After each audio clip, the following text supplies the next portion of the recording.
Isang paalala, ang susunod na kabanata ay naglalaman ng mga salita at pahayag na maaaring magdulot ng takot, pangamba at pagkabahala sa mga nakikinig, lalo na sa mas nakababatang gulang. Huwag magpatuloy kung kinakailangan.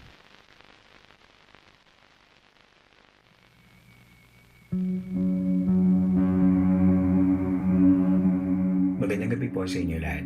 Ako si Earl, ang inyo pong Camp Master. At ito, ang isa na namang gabi ng San Telmo Society Live.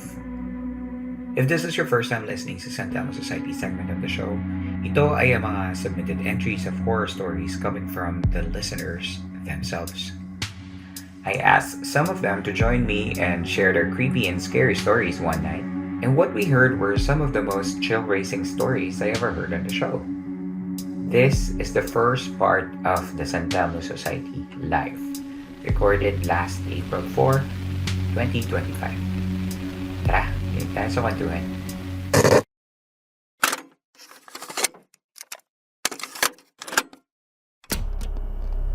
And tonight, nandito naman tayo for another round of San Telmo Society Live. Kasi talaga nag-enjoy tayo at magandang feedback mga tao from the last episode. Kaya naman today, sasamahan ulit tayo ng mga piling campers na imbitahan natin at nagpa-unlock na sumama sa atin ngayong gabi para sa isang agay ng kwentuhan. So ngayong gabi, marami tayong mga campers dito sa audience at ngayon ay may mga magkukwento para sa yung kanilang mga stories. So una kong tatawagin si Ralphie.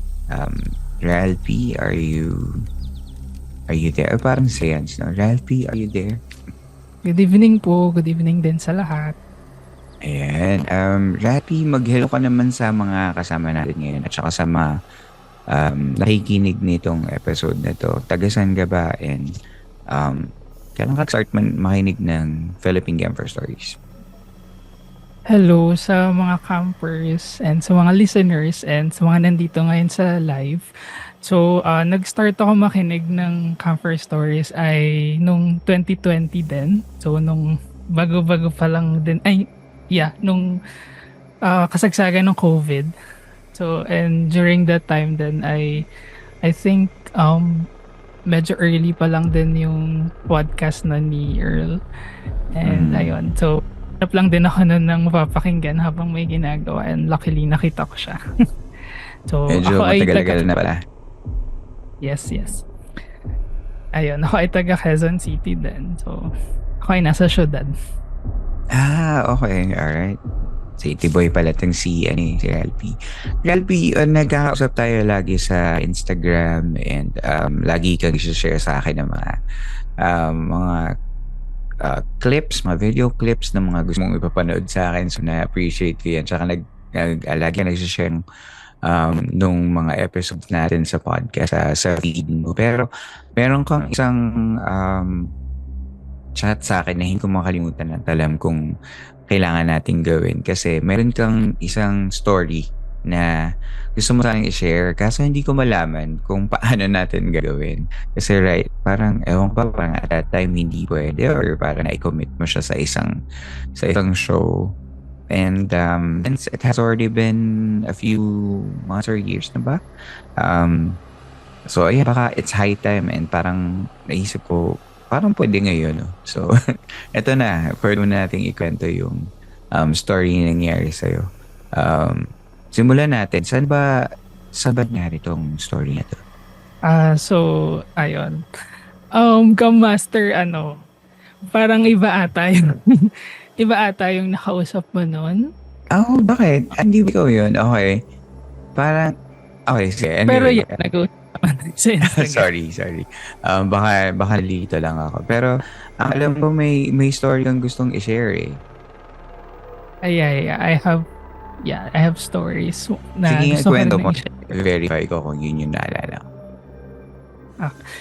Siguro, this is a very short story lang naman. This happened sa bahay ng lola ko when she was still alive. Ito ay nangyari nung high school ako. So, I'm teenager then that time. So, we lived with with my lola for years since walang mag-aalaga sa kanya nung na break yung hip niya. Yung bahay na tinitirhan namin with her ay nasa loob ng compound. Bale, magkakamag-anak din kaming nakatira doon. And gated yung compound. Bale, pagpasok mo ng gate ay malaking garahe yung makikita mo since maraming mga sasakyan yung nagpo-park doon. I think 5 vehicles din yung kasya. So, ayun nga, I was a teenager at that time. And bilang teenager ay nakasanayan kong magpuyat. Nagbo-browse lang ng internet and reading stuff online. There was one time na I was listening to music while browsing the internet. And tulog na lahat ng tao nun while ako ay nasa sala, nakahiga lang sa sofa. So ayun, browse lang, and through my headset, meron akong narinig na marching footsteps perfectly in unison. Parang may rhythmic sound silang nagagawa, yung marching sound. So I found it odd kasi bakit ako makarinig ng marching sound through my headset. So I removed my headset. However, yung rhythmic marching sound ay naririnig ko pa rin. So I figured na baka yung sound was coming from the outside. And bilang matapang that time, kasi nasa loob naman ako ng compound and may gate naman, lumabas ako na ng bahay to check. Wala yung mga sasakyan sa garahe, so very clear naman yung view ko ng outside and pati rin yung sa labas ng gate. So yung ginawa ko ay sumilip ako through the gate, which makikita ko naman din agad yung road, pero wala akong nakita. However, yung marching sound, it had become clearer and louder, which made me certain na baka dun nga dun talaga sa labas nang gagaling yung sound. Madaling araw nun, and akala ko talaga may makikita akong sandalo. Mga sandalo na nagmamarch. Pero to my disappointment, wala naman. So I waited, I peeked through the gate, pero wala. Yun yung first time, actually. The second, nangyari ulit siya for the second time. Same scenario. Pero this time, kasama na ako sa mga natutulog. So natutulog na rin ako nun. Nagising lang ako ulit dahil sa marching sound naririnig ko. And siguro curious pa rin at matapang pa rin at that time. So sinilip ko ulit through the gate. Pero wala pa rin ako nakikita. Pero the sound still persisted. Until habang nandun nga ako na nakikinig, na naghihintay lang, yung sound eventually ay pahina na siya ng pahina. Wala naman akong naramdaman na takot or kilabot that time. Kasi on my mind, baka nga sundalo lang yun na practicing or something. Pero bakit madaling araw at saka bakit ako lang yung nakakarinig? Okay. Ano ka ba? Sensitive ka ba Ralphie? Meron ka bang mga parang unexplained mga happening sa buhay mo even when you were younger? I would say yes. Actually, isa lang to sa mga pwede kong may kwento. I have, siguro ito yung pinaka-memorable sa akin na auditory na sa pandinig ko lang. May mga instances din naman na nakakita ako, pero ito kasi yung parang makukwento ko agad na parang curious. Bakit ako nakarinig ng ganun? Like, was it a manifestation of previous world wars or whatsoever? Oo. Saan ba to nangyari? Sa Quezon City ba to nangyari? Yes, sa Quezon City. And hindi naman siya mapuno. Ayun nga, tulad ng sinabi ko, ay garahe siya and puro sasakyan yung mga nandun.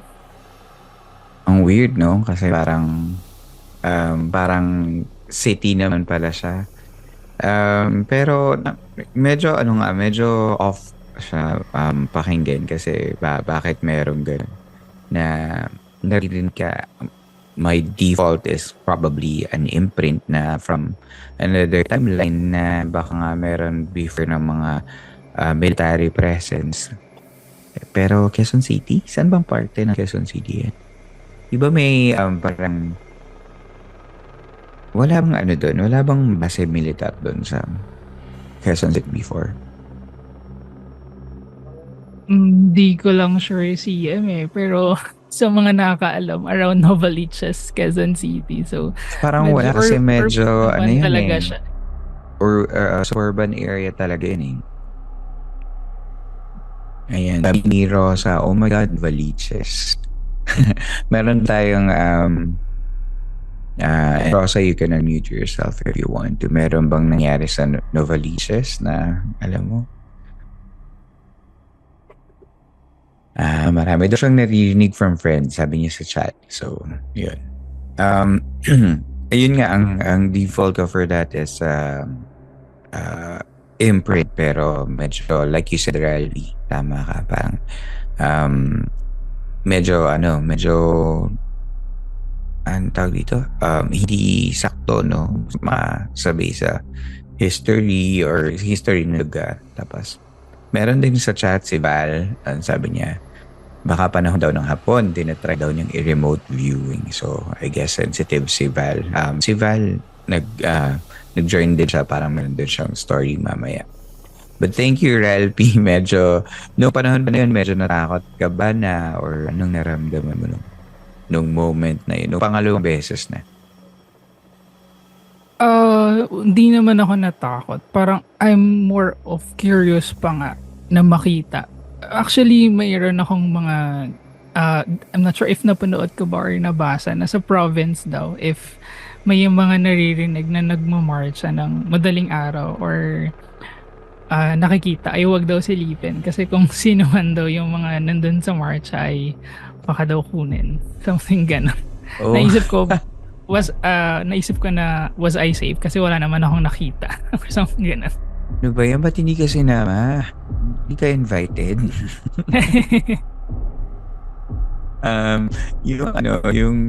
Meron din akong, before kasi nagtrabaho sa Intramuros, sa may Bayleaf Hotel. And alam ba na viral yun before? Yung may na-capture sila na parang image malapit sa, and that was in front of the hotel din, or parang street dun sa hotel na yun, na meron daw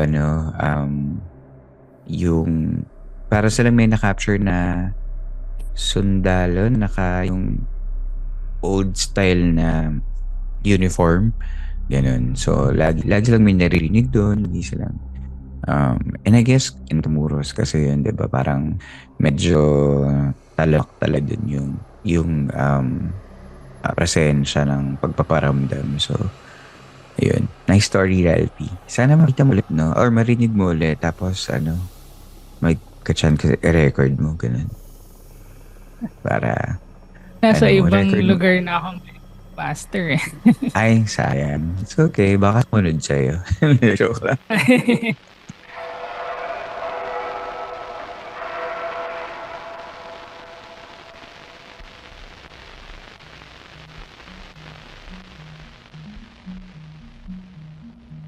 Natakot ka ba sa story ni Ralphie?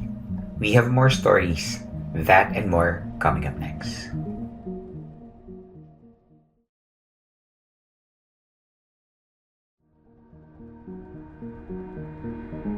We're back in San Telmo Society Live ng Philippine Campfire Stories.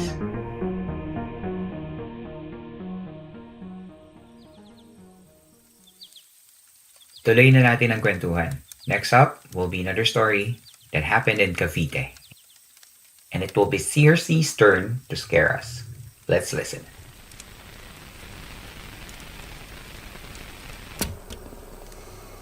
Ay, hello po. Rinig po ba ako? Narinig Good evening kita. po, Doon. Ayun po. Ang ganda pala ng boses ni CRC. Sorry, medyo kinakabahan ako. Ba't ka naman kinakabahan? Wala. Parang matagal na tayo mag-usap, sir, kasi lagi ka nagkikwento. Hello po. Lagi ka Ay, nag-share ng story, di ba? So, Opo. nakailang submit na rin ng mga kwento. So, nabasa na natin yung ilan. Yeah. Opo. And now, eto na. Ikaw na yung magkikwento mismo sa mga tao. So, yes, Cersei, introduce yourself kung taga saan ka and How long have you been listening? When was the first time you listened to Philippine Camper Story? Actually, it was August 2023 kasi naghahanap ako ng podcast to listen to habang nasa biyahe. And syempre, mahilig tayo sa horror. And ayun po, nakita ko yung sa inyo. And then, ayun, since then. And actually, I'm from Cavite po. Pero I work in Manila. Ako, mahaba-habang biyahe nga yan. So, medyo maraming podcast dapat Yeah. Opo. Okay, Pina-download ko po and then, ayun. Pinapakinggan mo, okay. Yeah, opo. Oo, nakailang kwento na rin tayo ng mga stories mo. Yeah. Hindi po ako call center. I'm a healthcare worker po. Sa Manila lang talaga ako nag-work. Ayun. So, yung okay. story, opo. So, yung story ko po, I actually have two na nangyari lang last year. Pero siguro ito yung pinaka nakakatakot and very recent na lang. Short lang po siya. Okay po. So, ayun. Hindi ko na lang din sasabihin yung pangalan ng lugar kasi medyo sikat siya. So, ito. Hindi Di ba kasi yung ako morning. before yung sa may lab ba? Yung parang meron. Yeah, opo. Yung sa Makati. Opo. Sa Makati, meron Opo. pandemic yun. Para ba? Tama ba? O baka nalilito na naman ako. Pandemic po. Yeah. It was 2021. September 2021 po nangyari. Okay, tapos parang meron nakita sa service or ganun parang. Actually, mix siya kasi merong nanggagaya ng voice, merong nanggagaya ng mukha. A mix of everything na nakakatakot. Tapos may physical siya kasi kumakatok siya sa door, tayo niyang buksan, ganun. Yun yung So, ayun previous po. story mo. Sige, search nyo Apo. Campers yung mga naging previous stories ni Circe sa sa mga previous uploads natin. But tonight, may kwento siyang bago, parang may bago na namang na-experience si Madam. Go for it. Ito po kasi, I'm not really a morning person. So, kasalanan ko talaga to kaya nangyari. Kasi nagsisimba ako ng hapon. This happened in a very famous church here in Cavite. Hindi ko na sasabihin yung pangalan but usually ginagawa siyang pinagre-retreatan ng yung mga magkukumpil or mga trip saka lagi siyang kasama sa mga bisita iglesia. So, kung taga Cavite kayo or nakapunta na kayo dito, baka pamilyar na yung lugar. So, yung church na to, bago ka makarating, may mahabang hallway and then puro puno siya, meron din puno ng balete. Tapos, just before makarating ka dun sa mismong church, merong cemetery na maliit. Itong cemetery na to, dito nakalibing yung mga nagtatag ng church, like yung mga missionaries, ganun. So, nangyari to siguro mga around 4 to 5 p.m. Agaw, dilim at liwanag. Meron kasing garden yung church. So, kasama ko yung boyfriend ko that time. And after na yun ng misa, agaw, dilim at liwanag. Tapos sabi ko, explore natin yung garden ng church. So, in-explore namin, merong mga statues, madaming puno ng balete. Tapos, meron ding yung statue ng Station of the Cross. Alam niyo yung mga Gothic-like sculpture na kulay, na pininturahan ng puti. Parang ganun, para ma-imagine niyo lang yung lugar. So, dahil pasaway ako, inikot ko yung buong yon kahit meron ng mga snippets na naririnig ko sa mga taga Cavite din na may nag-hunt na daw dun sa church. Pero syempre hindi ako nakikinig. Gusto kong explore yung church. So, nakarating ako hanggang sa medyo dulo na nung church. Naririnig ko na yung tunog ng river, ganyan. Tapos yung araw nun, parang medyo maliwanag pa kasi sa labas. Pero dahil nasa loob ako ng garden nasa loob kami ng garden and madaming puno, parang madilim yung lugar. So if you're familiar with the series, hindi ako nagpo-promote but if you're familiar with the series From, parang ganun yung vibe. Yeah.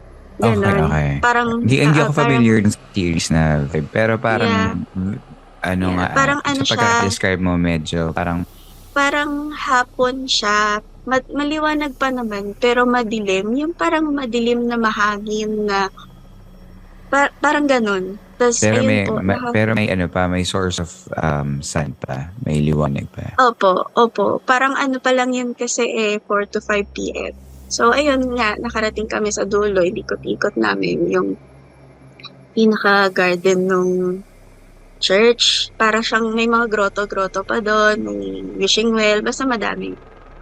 And then nung nakarating na kami doon, parang dun sa pinakadulo, parang may nakita ako na I don't know if it was puno ng balete or puno ng mangga na malaki.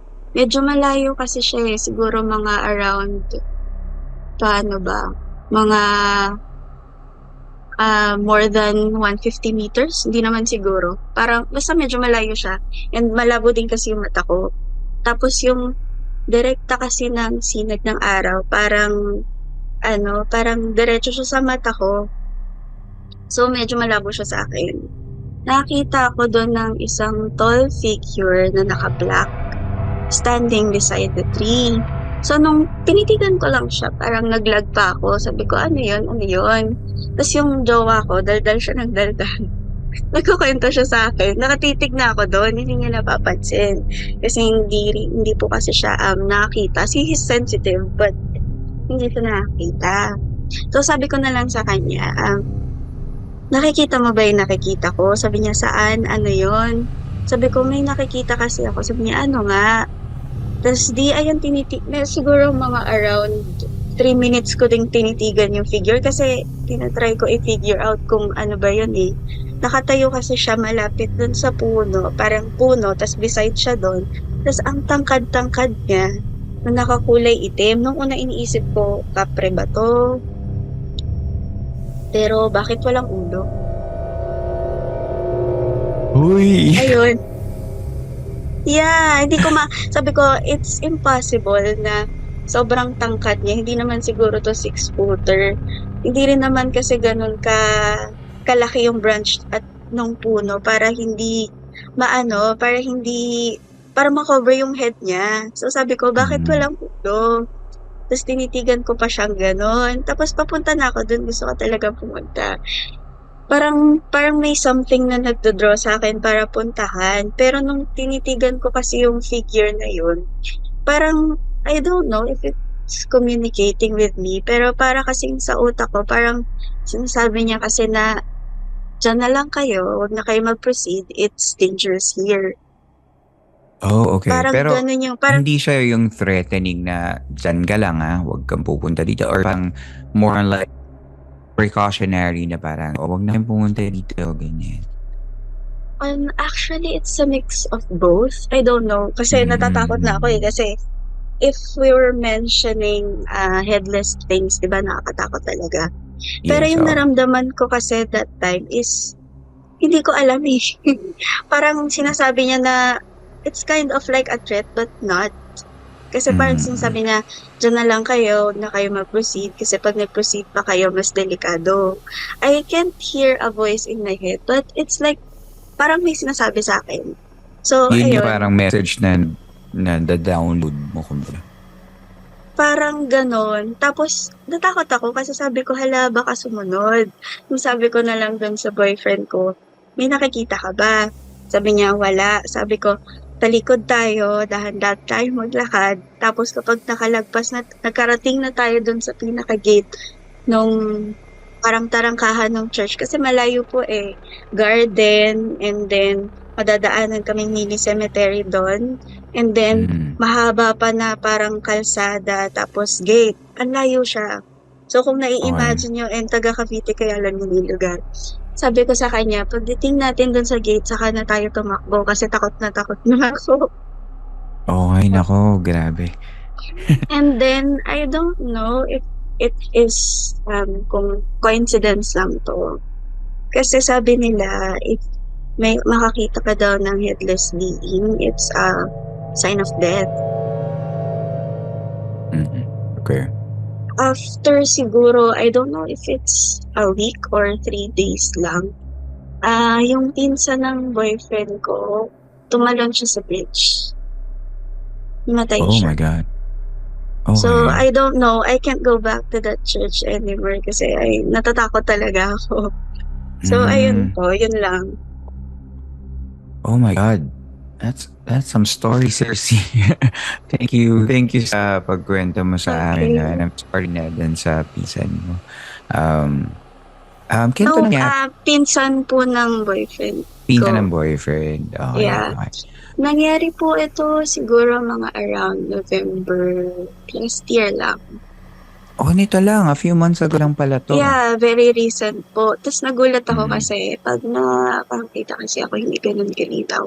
But that mm, being, sobrang linaw niya. mhm, mhm. Malinaw siya. He was wearing a black sutana. Nako. First nakakatakot talaga, no? So, kasi Yeah. parang, lalo na yung setup mo nung moment na yun, na yung parang agaw dilim, sobrang hit ko yun yung moment Yeah. dusk, kung tawagin. Opo. Um, lalo na pag nagmamaneho kasi parang hindi mo alam kung ano ba, didilim na ba? Kasi pag dumilim, di ba parang medyo mas mag-adjust yung mata mo kasi yung liwanag sa daan, yung mga headlights, mga sasakyan, mas maaninag mo. Pero pag kasi may liwanag pa ng iba, parang nawawala yung, ewan ko na, nadidistract ako.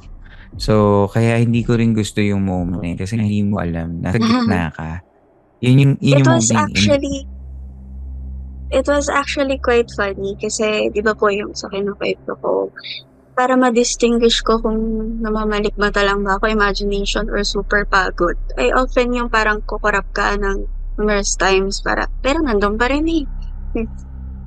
Tapos mm, nakakatawa na bago ko makita yung being na yun, creature na yun, niloloko ako nung jowa ko na, "Hala, paano kapag may creature from na biglang lumabas?" And then parang mm, liminal space daw yung lugar. Sabi ko, "Ayan, kaka-liminal space mo."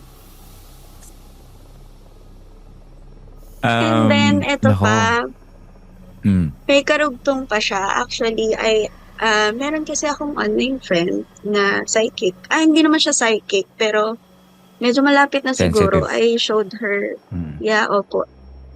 Malinaw siyang makita, eh, gano'n. okay.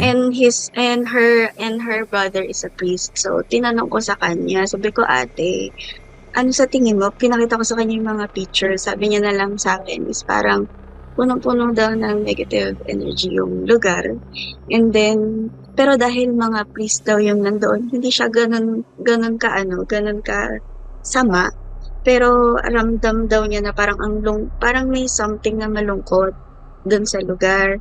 And before that happened kasi bago ko nakita yung priest na yun, parang I was actually drawn dun sa mini cemetery. I Mm. actually prayed for the missionaries out there na sana wherever they are, sana at least na sila. Siguro dahil dun. Na ano, Ayun parang lang. nag-offer And then, nag-offer ka ng yeah. help, eh.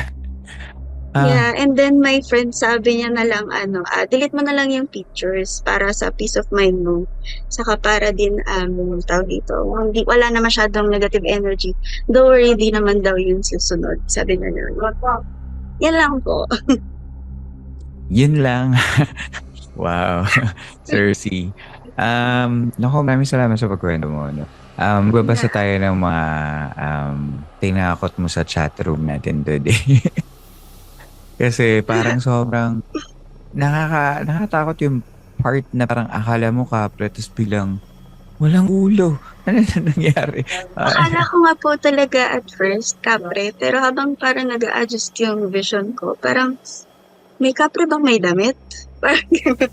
Oo, oo, 'di ba? Parang tapos ano pa nga, yung nakasutana. Opo. Appreciate ko din yung fact na naalala mo na yung kasi 'di ba parang medyo ano na siya yung pasementeryo, ganyan. Pero kasi tama ka, eh, point one, unang punto sinabi mo na rin na ginusto mo yan. Punta dun, eh, Yeah. nag-explore Pero ka hindi din. na ako babalik kasi I'm scared na talaga.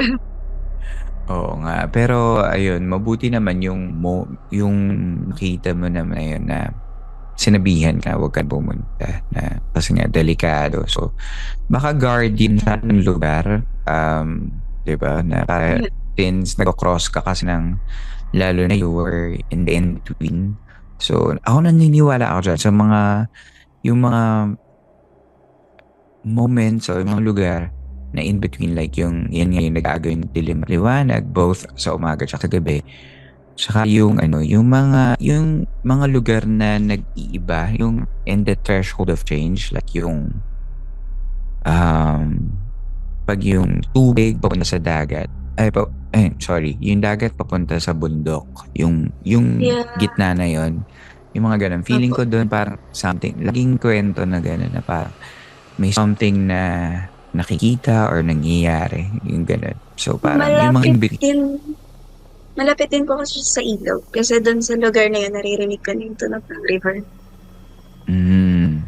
Ayan nga, nakwento mo kanina. So, baka kaya medyo magnified din yung mga elementals or yung mga spirits na nandun kasi nga, yung lugar is medyo baka undisturbed kaya pinamumugadan ng mga tao.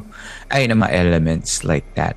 Sabi ni Gail, isa sa mga fears daw niya ay yung mga headless beings. Sabi naman ni Randy, it's more of an elemental. Ayun. That was far from the church and that was his domain. Tapos, ano po bang... Ayun, sabi ni Gail, baka daw sobrang traumatic yun. Sana okay ka lang, Sir C. Are you okay after that? Okay lang po siguro mga inisip ko lang siya mga 1 week. I cried once and then okay na. Basta hindi na ako babalik doon. Ganun lang. Hopefully, Pero for sure. there are actually, yung sinasabi ko before na merong mga kwento-kwento. Akala ko kasi, parang to see is to believe pa rin kasi ako. So, hindi ako naniniwala agad yung nakikita. And then, nagtanong-tanong din ako, sabi nila, meron daw talagang headless priest doon. Alam mo, maraming pagkatapos nilang marinig tong kwento na to, maraming magtatanong sa akin kung saan ba yung church na yan. Willing ka bang i-share yan sa chat kung saan para alam din na, Sa or chat offline? na lang po, offline na lang po or sa chat. Kasi baka Okay. marinig ng iba, hindi sila pumunta. Okay, sige. Ganda Sige na po. lang kung curious yung mga makakakinig nito. Tanungin nyo na lang ako directly sa Instagram or sa Facebook natin. And then kapag Okay lang naman po sa GC. Okay lang. Doon ko na lang i-share. ayan, Para offline lang. Para hindi lang po sige. dinig ng lahat. Alright, sige. Yeah, may Sige po. power ang words. I-share na sa atin ni Sir C mamaya. And sa lahat ng mga nakakapakinig nito of mamaya kapag na-upload yung episode, yun, sasabihin na lang, i-share ko na lang sa inyo, just reach out to me via Instagram message or Facebook message. Tapos i-share ko sa inyo kung saan yung share ni Sir C. And maraming salamat, Sir C. Sabi ni Rally ulit. Thank you Usually, din po. you're welcome. Maraming salamat sa pag-suporta mo lagi sa atin.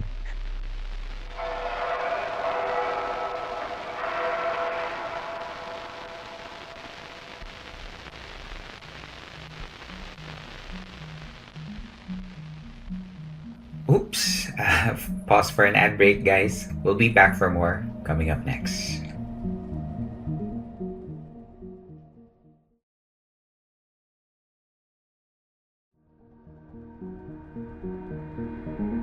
Welcome back to the rest of the recording here in Philippine Campfire Stories.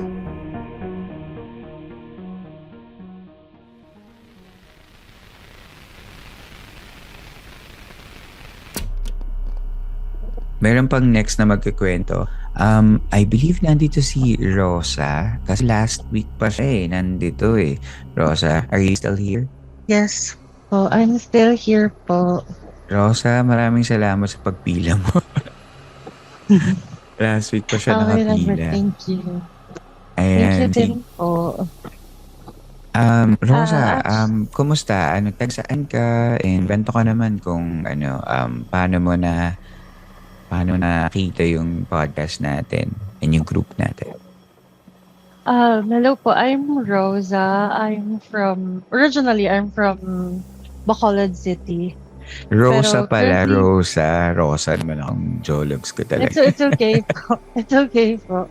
Alright. Um, ano po, I'm originally from Bacolod, but I moved to Illinois few years back, and then I came back here after pandemic. So currently living in our ancestral home in Bulacan. So I've been living in Bulacan for almost 4 years, 3 years after the pandemic. So I've been listening to to your podcast po. Kasi may isang beses na naubusan ako ng naubos ko yung episodes ng Huwag Kang Lilingon. So I was looking for another podcast to listen to.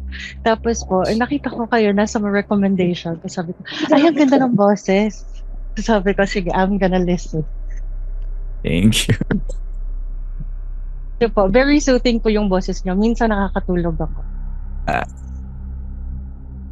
Salamat. Sige, I'll take that as a compliment. Ngayon po, I'm gonna kwento. Hala, ang Sige, phone sige. niyo, sorry.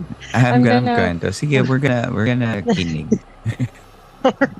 Ano po, tatlo po yung ikukwento ko. Very short yung last two. Kasi the Sige. first one is yung nangyari nung retreat. I was in college nito. And ito po yung ito yung pinaka-instant sa buhay ko na sobrang natakot ako. Mhm. In my school kasi, shout out sa school ko sa Legarda na color red. So, ayun, Oh, hello sa inyo. I studied in a Catholic school, in a Catholic university. So from from kinder until college, I was a Catholic school girly. So parang from there, ewan ko ba, parang laging pinipili ng mga magulang ko na from at a young age hanggang sa mag-college ako, Catholic school. So anyways, ayun po. Retreat namin, it's weird kasi first year yung retreat. And instead of like fourth year college, ganyan, so first year siya. So this happened, 3 days yung retreat nung fourth year. And then, we were choosing beds. Nangyari siya sa monastery po mismo nung school po. They have a church, they have a retreat house inside the monastery. So, tapos po, since yung patron saint namin ay Saint Benedict. Ayun po. Si Saint Okay, Benedict. go ahead. So, ayun. And yun, parang dun mismo sa loob, parang first day, we were allowed to choose kung saan kami matutulog and all that. So I chose, hindi naman po kasi ako matatakotin. So I chose the bed farthest from my friends. Ano siya, it's a really big room na parang lahat ng girls dun lang. So, ang hilera is yung course namin, like the nursing students, and then yung kabilang side is marketing, and then HRD and psych. So, halo-halo na po kami doon. And then, super far yung pagitan ko at nung kaklase ko, which is my friend. Siguro, like 2 meters yung pagitan namin. And I'm close to the bathroom kasi parang madaling araw, I tend to go to the bathroom. So, Okay. while I was there, parang after nung ginawa namin the first day, I should be tired and sleepy, but I wasn't. I couldn't sleep. Like, I was tossing and turning. I could not sleep at all. Nagtalokbong na lang ako, and I still couldn't sleep. So I prayed. And then, when I prayed, parang siguro, nakatulog ako for a short while, and then morning bell na. So sabi ko, shucks. I do not like the presence here on the side of the bed. And then this girl from another section, I don't know her. Um, During breakfast, she went up to me and said, "Di ka makatulog, no?" Sabi ko, yeah. Kasi instead of like saying, "Hi, I'm ganito, ganyan." And she just said na, "Hindi ka makatulog, no? There's a presence behind you." Sabi ko, oh my God, I did not know. And sabi niya, Okay. the way she described it is like, um, it's like a nun dressed in, sabi niya, it's dark blue na parang, I don't know what they're called, pero po yung mga sinusuot ng madre. Like, it's dark blue daw. So sabi ko, na-creeped out ako kasi instead of saying hi, instead of introducing herself, that's the first thing she told me. And then, syempre po natakot ako. So the next night, kami ng friends ko, pinagtabi-tabi namin yung mga higaan. So, Okay. 3 beds, pinagtabi-tabi namin. And then, ako yung nasa gitna. Kasi sabi ko, oh my God, hindi ko kaya. Hindi ko talaga kaya. And then, sabi ng friends ko, it's okay, at least dito katabi ka na namin. Or so I thought I'm okay. Nagtalokbong kaming lahat. Iisang kumot. Oh my gosh. Like, iisang kumot. Talokbong kaming lahat. And then, hindi pa rin ako makatulog. And I saw through the thin blanket, something was walking sa wall. So sabi ko parang, hindi, baka imagination ko lang to, baka inaantok lang ako or something. Merong naglalakad sa wall. It's a woman. Kasi yung hair niya, parang parang gumigilid din the way she walks sa wall. And then, palakad siya ng palakad hanggang sa nakaabot siya sa ceiling. Tapos, tinapik ko yung friend ko hanggang sa, yung katabi ko sa right. Kasi siya yung pinakamatapang sa amin lahat. Siya yung pinakamatapang sa amin lahat. And then, pagkatanggal namin ng kumot, wala na siya. And then, on that same instance, may pumasok sa room namin. Magjowa sila. Actually, kasi bawal nang maglakad beyond 11 p.m. Bawal nang mag-roam around. And then, si guy, natakot siya kasi pabalik na daw siya sa room niya. Ang kwento niya sa amin is, when he was about to go back, he saw the same madre daw na the other student was talking about. So, instead of, parang natawa na lang ako kasi sabi ko, hala, instead of multuhin siya, mas pinili niyang magkaroon ng violation. Man yun. Pero, and then, on our last night, dun sa retreat house, binigyan kami ng St. Benedict's medal isa-isa. Okay. And then, after that, wala naman ang nangyari until nung pasakay na kami ng bus. I think, I'm not sure kung gaano kadami po yung actual bilang namin yung as nursing students. But each time na magka-count off kami, lagi kaming sobra. So, pinababa po kami ulit lahat ng bus. So, nag-count off ulit, sobra na naman ng isa. Tapos, I'm not sure, basta po yung isa sa mga nag-facilitate ng retreat, parang nagsumigaw siya na, oy, wag na kayong sumama dyan, pauwiin nyo na yung mga bata, something like that. And then, nag-count off kami, and then, kompleto naman na po kami. We're not, Oh my God. we're not incomplete anymore. Nakatakot naman yun. Yes. May sumasama. Oh my God, okay. Pagbalik naman namin ng 4th year, wala nang nangyari ganun. Parang sabi ko, ay baka winelcome lang tayo. Bakit kailangan mag-welcome? Okay naman kahit wala. Rosa, sorry baka miss out ko. San yan lugar yung retreat house nito?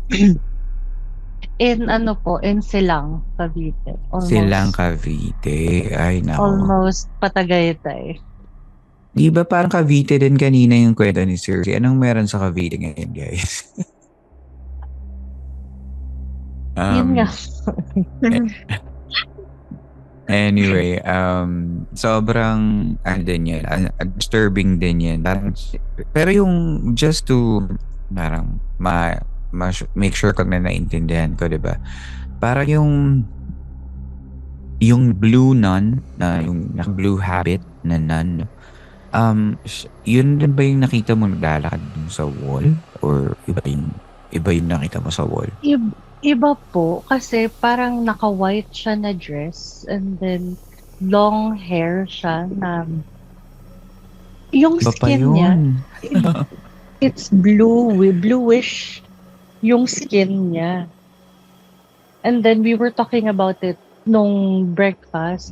Tapos pinigilan kami nung nag-facilitate na sabi nila na wag na daw pag-usap. Oh my God, nakakatakot. Sana naman hindi na sumunod, Rosa, no? Kasi nga, parang medyo scary yun. Tsaka parang, yung moment ba na yun, nararamdaman din ng ibang mga tao? Or ikaw lang? I think po, yung girl na from another course kasi, Yung sabi niya, parang may nakita niya presence din na, daw. no? Mm-mm. Opo. Okay, But I kahit don't nung really, nakatalbo I don't kayo. know her.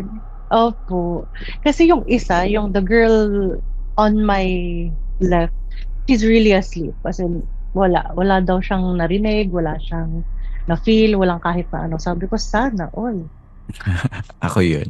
Okay, isa ako sa mga masa. And then, the girl on my right, ano naman siya, parang na-feel niya daw kasi na bumabalikwas ako. Tapos sabi niya, feeling daw niya, yung uneasy feeling, kaso matapang siya.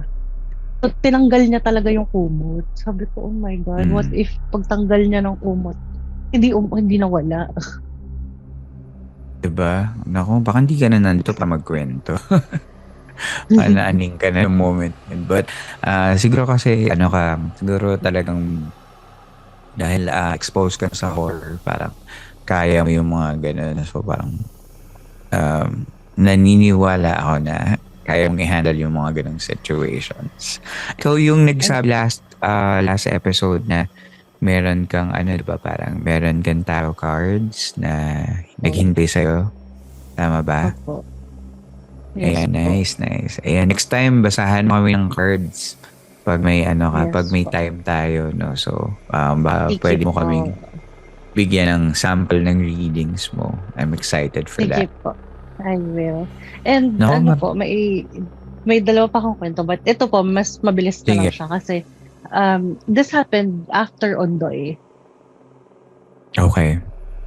Parang itong during Ondoy, may second floor. Yung bahay kasi namin is sobrang taas niya na. Siguro, siya, parang meron kaming 5 flight of stairs bago ka makarating ng bahay. We used to live in Marikina because my school is malapit lang. Ayaw kasi ng parents ko na malayo yung school. So, and then, yung second floor namin is just an attic. Muntik na siyang maabot. Like, attic is like 3 steps na lang. Attic na. But, yun po, parang a day after Ondoy, I got sick. And then, hindi siya mawala-wala.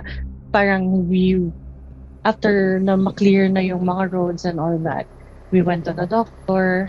Parang, baka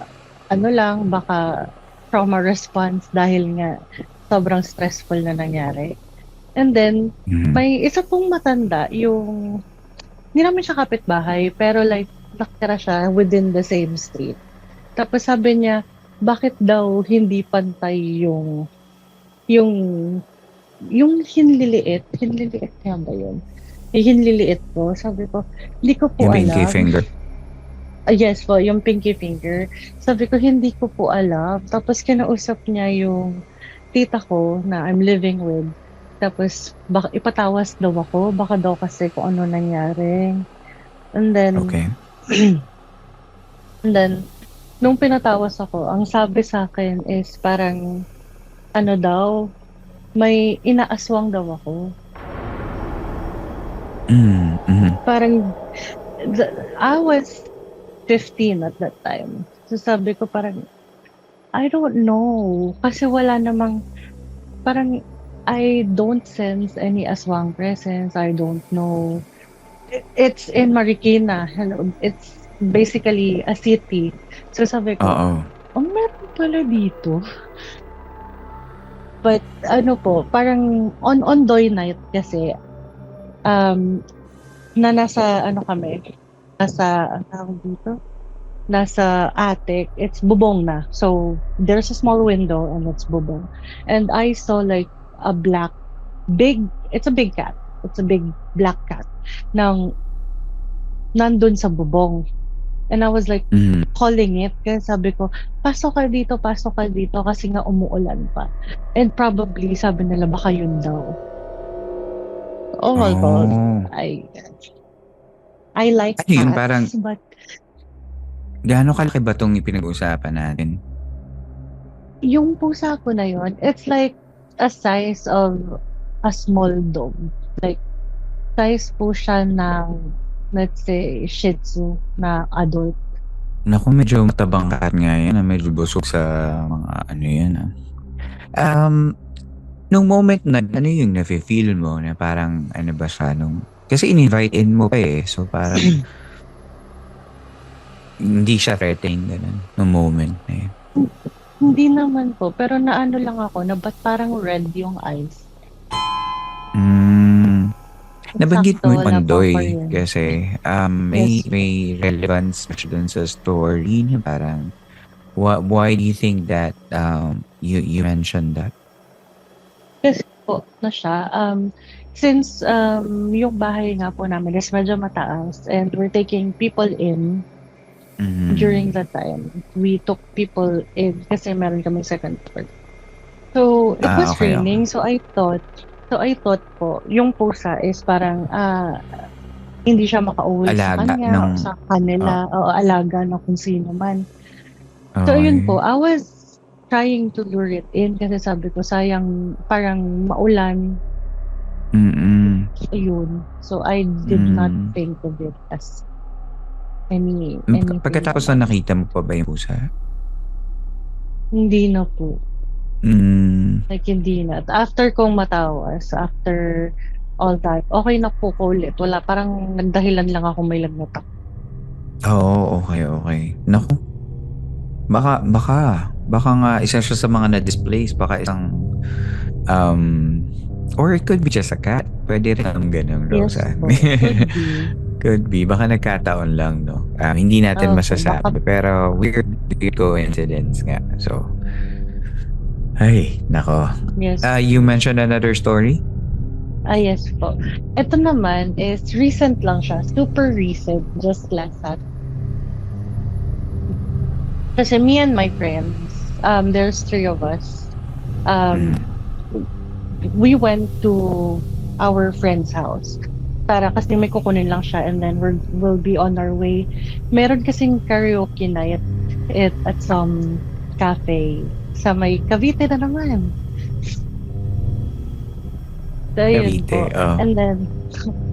And then, yun sa bahay nila, when we entered, meron kasing malaking, it's a compound, pero at the side, merong stairs paakyat na roof deck nila and there's a big tree.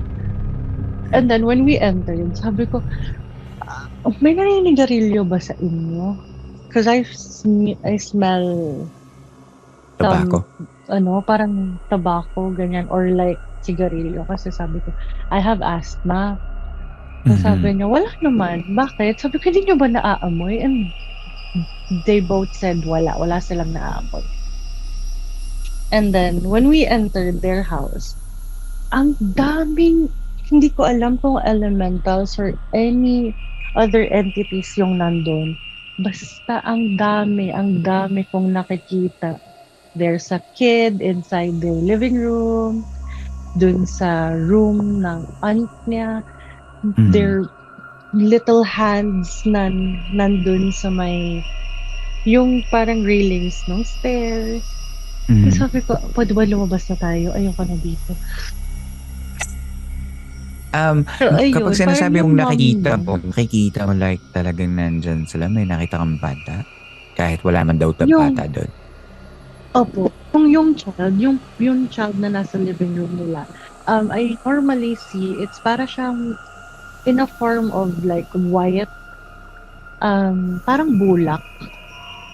Mhm, So I mhm. assume that it's a kid. Kasi it's like, yung form niya, makikita mo, but the face, other features, wala. But it seems like it's a child. And Mhm, then, mhm. dun sa may stairs, merong little hands, small hands na nandun sa may railings. So I Mhm, thought it was just a doll. So tinuro ko pa. mhm. Tapos sabi nila, wala naman. Hmm. And then, ayun po, parang since and then nagkwento na siya na, this house, somebody, may nilibing kasi kaming baby dito. Oh, okay. Alright. Naku, ang hirap pa And, naman daw patawarin ng mga babies or ng mga bata, sabi nila. yun nga daw. Kasi, Mm. nagkaroon ng miscarriage yung aunt niya. Naiyak yung aunt niya kasi sabi niya, parang baka daw yung baby niya yun. So, Oh, sabi ko lang, naiyak na rin ako. Kasi sabi ko, oh my that's God, very I'm so sad. sorry to hear that. Oh. Pero Naku. sabi ko, can we go out na? Kasi ayoko na po dito. Oh, okay. Hindi ka comfortable kasi nga medyo mapaglaro Opo. yung mga kids. Um, Mm. sabi sa chats, no, sa chats dami. Sabi ano, baka daw may mga elementals, ganyan. Pero yun nga, ayun, may sinabi si Randy, sabi, elementals hindi daw nag-age or meron silang mas mahabang buhay. So, yeah, baka hindi mature din. Medyo yun yung part na delikado din sa mga ganyan kasi ah, hindi nga sila nagmamature. So, yung parang prankster sila. So, minsan kahit, alam mo yun, parang hindi nila mean, nakakasakit sila. So, it's a good thing na may presence of mind na umalis ka na lang doon. Lalo na di ka taga doon. So, baka ikaw yung mapagdiskitahan. Yes. Ayun na Maraming po. salamat, Rosa, for your stories tonight. Ayun, maraming salamat sa mga nag-share. Right now, we're gonna pause for a break, for an ad break. And magbabalik tayo for another batch of stories dito lang sa San Telmo Society ng Philippine Camper Stories.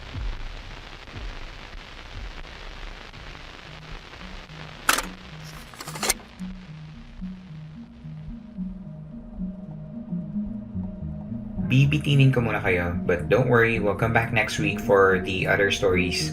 Pero ituloy natin ang kwentuhan sa comment section ng Spotify episode or sa Facebook page chat. You can join our Facebook Messenger chat by following our Facebook group called The Campsite Philippine Camper Stories. Then proceed to the community chat. For now, magbasa muna tayo ng comments from the campers dito lang sa The Camper Shoutouts. Episode 266 sa San Telmo Society Live featuring Yvette Tan. Sabi ni Chadi Wadi, love the episode. I'm so happy may new book si Yvette. Thank you, Campmaster. Add ko lang, di ba may movie na The Borrowers? Yes, apparently meron nga yung, it's a 1997 movie called The Borrowers na parang mga 4 inches na mga tao na nakatira sa, nakatago sa loob ng mga dingding ng bahay. Yun. Thank you, Chariwadi. EJA, sabi niya, ang sarap pakinggan ni Miss Yvette Tan. You can tell that she's a very articulate person and with how she puts her thoughts into words. Writer nga eh. I would definitely check out her works whenever I have time. I like how she tells stories. It's like a slow burn narrative where you find yourself immersed in her world, which really helps in the overall delivery. I love the recent episode, Sia. Solid listener pa din for 2025. P.S. I also got my 12-year-old niece to listen to PCS. Recruiter mode. Yan, EJ, maraming salamat sa pag-recruit mo dun sa iyong pamangkin. At sana ginagabayan niyo din siya kasi minsan hindi pang bata yung episode. So, yun. Maraming salamat and hopefully you can buy a copy of Yvette's book, The Insect Hag and Other Stories. Yun. Thank you, EJ. X, sabi niya, sa likod nung parang museum sa Port Santiago, merong makitid na daan paakyat ng barrier and then merong puno ng mangga. I remember walking there with my ex. He told me wag akong lilingon kahit anong mangyari at diretso lang ang lakad. Oh, yeah. What was he planning to do to you? Maraming salamat, X. At shoutout din pala sa Wag Kang Lilingon podcast. Na medyo nabanggit yung words eh. Christine A, sabi niya, grabe naman ang mga recent episode. Bows down. Thank you, Campmaster. Maraming salamat. Yeah, I really think na recently we're having great episodes. So, hopefully magtagal yung ganyang streak kasi I really enjoy yung mga nakukuha nating episodes recently. And I'm glad that you're finding it cool too. Sa episode 265, Love from Beyond the Veil featuring Wincy Ong, sabi ni Hans, just curious, how long is she gonna stay on Earth? Will CJ be able to move on? Does the afterlife even exist? Hans, ayun nga siguro talaga yung point ng episode, no? So parang it's really just to tell the story as it is happening. Hindi natin alam kung anong mangyayari sa storya ni CJ at ni Wincy. And yung mga existential life questions na ganyan, we can only find answers when we know. Ara, sabi niya, grabe, my hair stood on end while listening to this story. Ang grabe lang, wala akong masabi. Ang galing din, kakaibang kwento. That's right, Ara. Totoo, kakaiba talagang kwento. Yung kwento ni Wincy at ni CJ. Jelu, sabi niya, this is one of the episode na grabe yung chill feeling from head to toes. More topic like this, Ian. Grabe, may maichichismis na naman ako sa work ko. Jelu, yan. Salamat din sa pakikinig at salamat sa pagchismis mo ng topics natin to your workmates. So, maraming salamat. Renzi, open din ba kayo sa possibility na hindi talaga si CJ yung spirit at pinaglalaroan ka lang ng ibang spirits?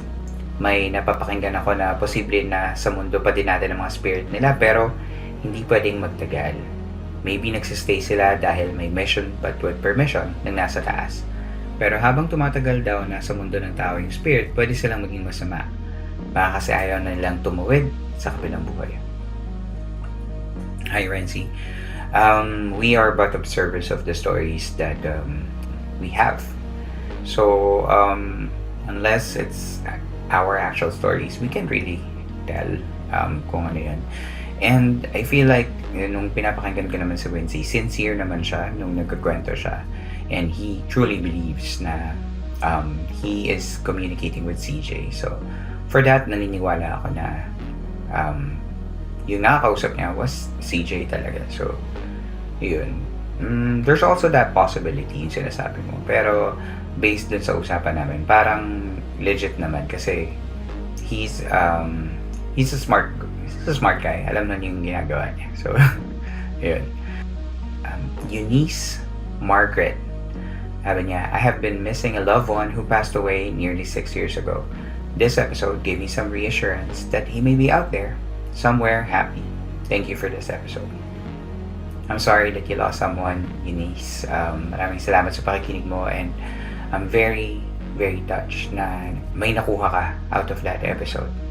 And sana you keep on finding the signs of that particular moment. Thank you so much and hang on in there. Episode 264, Sandama Society Live. Sabi ni P, normal bang magka-crush kay Master? Man, bulunan tuloy ako. Maraming salamat, P, sa pakikinig mo. And normal lang yan. Sabi ni Cersei, pinagtrabaho niya si Junjun, ang lala ng doppelganger sa work nila. Yun nga, kasi kung magkaka-doppelganger ka, di ba? Kung ako yung ginagaya mo, kunin mo rin yung mga kailangan kong gawin, di ba? record din siguro sila ng podcast.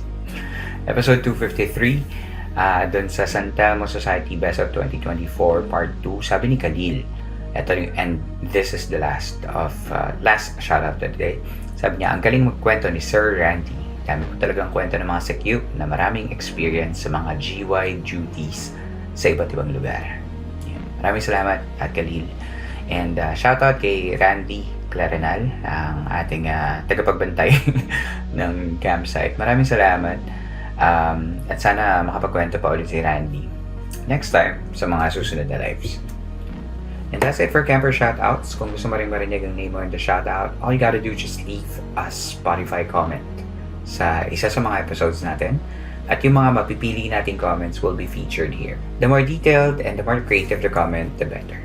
Just remember to be kind whenever you share your thoughts, dahil ang podcast na ito ay mananatiling safe space for everyone. And see you sa next shoutout.